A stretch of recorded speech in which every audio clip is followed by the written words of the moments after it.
Ya, Arif Fadil dan juga pemirsa, sebelum kita lanjutkan diskusi yang memanas tadi ya. Waduh, ini kita coba lihat dulu langsung di lokasi di Medan. Seperti apa sebenarnya update informasi yang bergulir di sana, Arif Fadil, sudah rekan kami. Saya cukup tahu dan bapak-bapak ini tahu lokasinya. Kecamatan Medan Johor, Bang. Nah, tahu mana lah. tuh? Pasti masa nggak tahu sih, ya kan? Langsung saja, mana Sari, silakan. Baik, Maria dan Arif Fadil, saya berada persisnya di depan Taman Cadika Medan, dan sebelumnya pada tanggal 30 Juni kemarin pasca penangkapan ataupun operasi tangkap tangan yang dilakukan oleh KPK terhadap Kadis PUPR Sumut beserta 4 orang lainnya, beberapa hari kemudian muncul ataupun dipajanglah 4 karangan bunga di depan Taman Hutan Kota Cadika Medan yang berada di Kecamatan Medan Johor. Persisnya sebelumnya dipajang di tempat kami mengabarkan saat ini, pemirsa, ada 4 karangan bunga yang bernada ejekan begitu ataupun sindiran terhadap Kadis PUPR yaitu Tovan Obaja Putra Ginting yang baru saja ditetapkan sebagai tersangka oleh Komisi Pemberantasan Korupsi. Namun hingga saat ini kami juga menggali kepada pihak masyarakat ataupun warga di sini siapa pengirim karangan bunga tersebut, apa motifnya, hingga kini belum diketahui.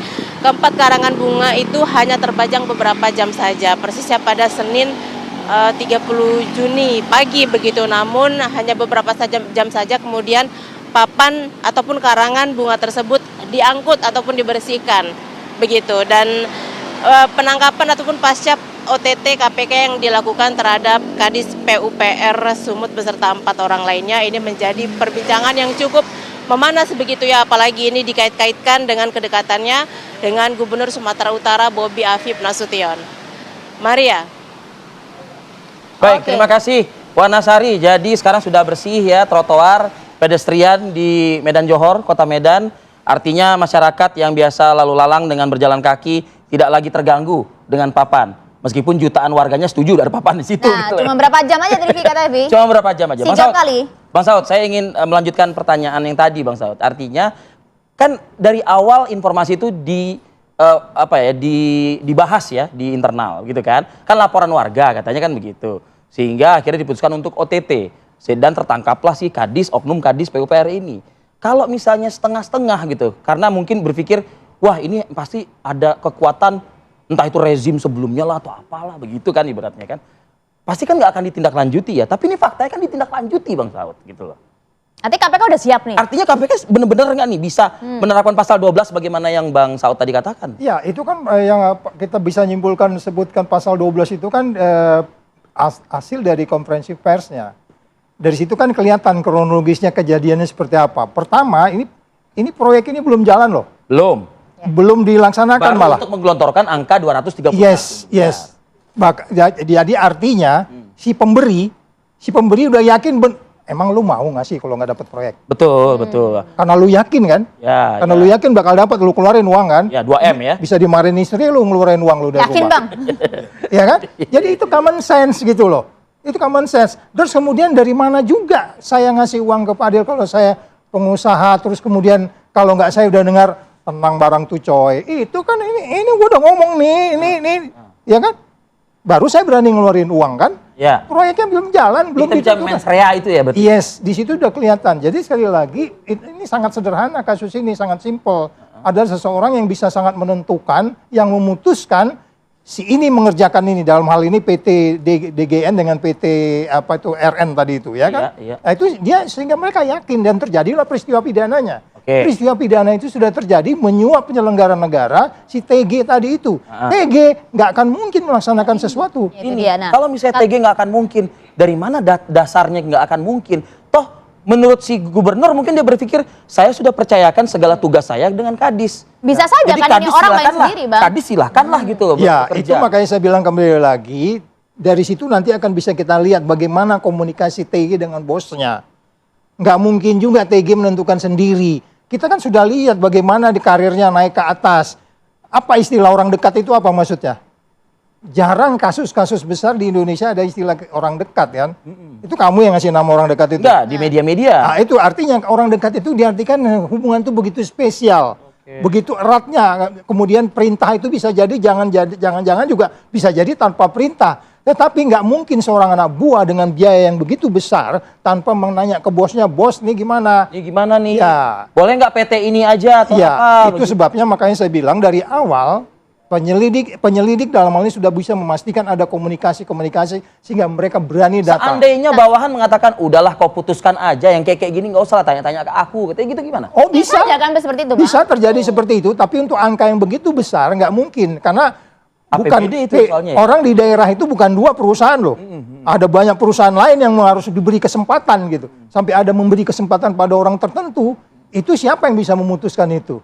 Nggak mungkin kelas bawah itu ya? Iya dong, apalagi kan udah jelas dari disebutkan oleh dari konferensi pers itu penunjukan langsung kan? Iya. Nggak bisa kayak begitu, ada yang namanya pengadaan barang dan seterusnya, terus ada proses, ada yang namanya online segala macam itu kan gitu ya. Itu yang saya bilang kembali lagi, kenapa ini masih terjadi? Dulu waktu saya masih di KPK, itu di daerah Sumut itu dan koordinator wilayah KPK. Saya nggak ngerti sekarang koordinator wilayahnya kerja nggak di sana itu.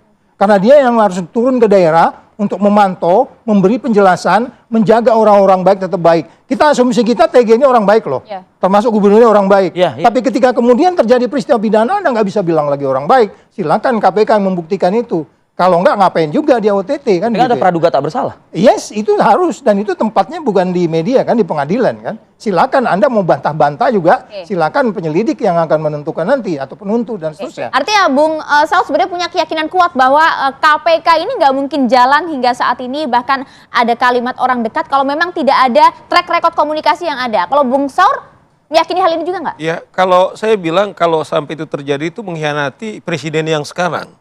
Kan kalau kita lihat presiden yang sekarang, Semangatnya semangat itu kan selalu dalam agenda apa saja. berantas korupsi. Berantas korupsi. Nah ini kelihatan ditangkap teman-teman KPK. Sekaligus juga bahwa presiden ini independen dia sebagai presiden. Tidak bisa kemudian sebagai panglima tertinggi untuk penegakan hukum. Clear. Tidak boleh. Karena itu juga kita lihat di Danantara.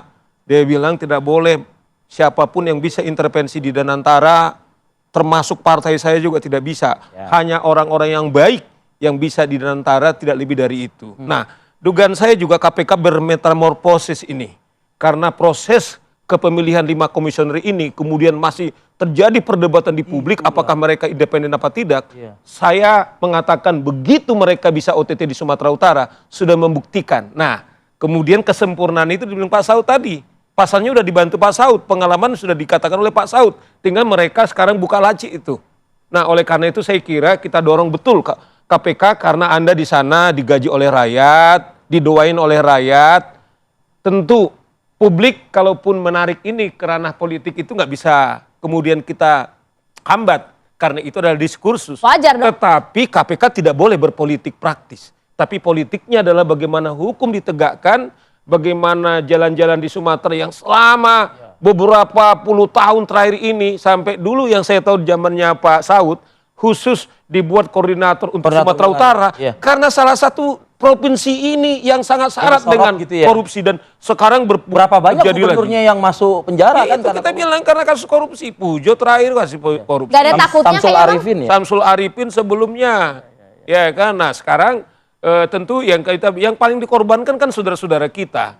Yang tadinya katakanlah mereka kemudian pernapasan mereka terganggu, Ya. barang-barang mereka terganggu, Ekonomi ya. kemudian diembat oleh anak muda seperti ini yang dibilang kedekatan, tapi kedekatan fakta sekarang ini korupsi. Inilah menurut saya tragis. Anak-anak muda bukan sepertinya prestasinya cemerlang, tapi begitu jabatan pertama yang kita lihat adalah korupsi. Nah, ada pencitraan yang tadi Pak Saud bilang, ada pengecekan mobil-mobil. Nah, agak kontraproduktif dari apa yang dilakukan, sementara fakta yang sekarang ditetapkan tersangka sebagai korupsi. Itu loh Oke. Pak Dil. Kalau Anda melihat sebagai pegiat anti korupsi, paham betul lah ya pasti modus-modus perilaku korupsi yang ada gitu Bang. Tapi kalau dilihat dalam konteks ini, mengapa kemudian begitu berani, begitu terang-terangan TG ini melakukan aksinya Bung? Kalau Ya menurut Anda? mungkin si Top ini merasa, tanda kutip kan, dia mungkin merasa, kata persepsi ini kan Maria agak subjektif. Barangkali dia merasa bahwa dia aman, atau mungkin merasa dia bisa terlindungi. Padahal rezim udah berbeda gitu loh. Ini Sekarang presiden ini udah sedang Prabowo kita, Subianto nih, gitu ya. ya maksud kita, saya lihat Prabowo Subianto-nya adalah sekarang ini program daripada presiden itu adalah menghabisi para koruptor gitu loh. Jadi kok mindsetnya gitu loh. Jadi masih kalau bahasa saya itu Penyesuaiannya telat kayaknya. iya masih zaman batu ini Kalendernya masih yang lama kali, Bang. masih kalender yang Masih lama Bang. gitu loh. Ya kan, nah oleh karena itu saya pikir ini juga termasuk saya selalu mengatakan nggak punya harga diri, nggak berpikir panjang kepada anak istri keluarganya Dan masyarakat tentunya. dan masyarakat yang paling penting karena masyarakat yang dirugikan oleh tindakan dugaan korupsi. Tapi sayangnya Bang Saud, masyarakat yang memberikan apresiasi kepada KPK justru hanya dihargai sekian jam saja. Dengan dicabutnya lagi papan-papan Larangan bunga bunga itu tuh, dari pemandangan masyarakat di Kota Medan begitu. Ada komentar Anda soal ini? Ya, kalau itu soal ketertiban umum lah ya. Anda nggak perlu juga euforia di situ karena azas praduga tidak bersalah itu tetap ada. Ya, tapi kan KPK didukung dalam hal ya, ini. tapi jangan bentuk tapi jangan apresiasi loh lupa, sebenarnya, Bang. jangan lupa bahwa ini peristiwa pidananya sudah terjadi, oke? Tinggal kita mau lihat siapa yang harus bertanggung jawab selanjutnya. Kita udah nyebut tadi bos paling tingginya, karena nggak mungkin juga proyek begitu besar diputuskan oleh satu orang. Dan kita sudah punya pengalaman puluhan kasus bahwa nggak ada kepemimpinan. dan seterusnya. Jadi kalau kita katakan apresiasi mereka itu kan yang ditanya bukan papan bunga itu bukan KPK kan? Iya. Ya artinya aparat di daerah responnya terhadap papan bunga itu bisa jadi pendekatannya supaya ketertiban masyarakat. Ketertiban masyarakat ya, balik Karena lagi ya. penegakan hukumnya udah jalan, ya kan? Udah kita percaya sama KPK dan itu sudah ada reaksi seperti itu sudah more than enough kalau menurut saya mengingatkan kita ada sesuatu yang memang harus di follow up oleh KPK. Ada juga Dan dokumennya kan sudah tertulis. Ya ada Sikat, Bang. juga saya baca di link berita itu juga ada beberapa pejabat di Provinsi Sumatera Utara kemudian mereka membuat syukuran-syukuran kecil atas peristiwa ditetapkan OTT-nya saudara KPK di- ketua dinas provinsi ini kemudian jadi tersangka KPK. Artinya dengan tindakan-tindakan beliau itu mendapatkan satu perlawanan yang sangat luar biasa di samping tadi. Tiap orang, tiap daerah itu mempunyai apresiasi Baik. ini sendiri ya terhadap Baik. pemberantasan korupsi. Baik. Apalagi yang disampaikan Saur tadi Presiden sudah mengingatkan, berhenti sekarang juga. Oke. Udah begitu Yang aja. dalam waktu dekat ini harusnya KPK dengan sigap memanggil Ya, jangan Siapapun membiarkan lah, ini siapapun terlalu ya. lama gitu, jangan Siapapun. biarkan terlalu lama. Ya. yang Baik. terlibat itu ya. Oke, Makasih mungkin banyak. euforia papan bunganya selesai, tapi diawasi KPK terhitung sejak OTT dilakukan, gitu loh. Pasti, ya semua kan? mata tertuju ke sana kan, Nah. sebagai juga lembaga independen katanya kan. Terima kasih banyak. Terima kasih Bang Saud. Terima kasih, Mbak Maria. Bung Saur Siagian atas waktu Harus bersama lengkap-lengkap kami. Terima baca kasih, Mbak Maria. nama dua orang ini karena orang kampung menanti itu. Gitu. Makanya harus disikat. Siap, terima kasih banyak atas waktu bersama kami di Apa Kabar Indonesia Pagi.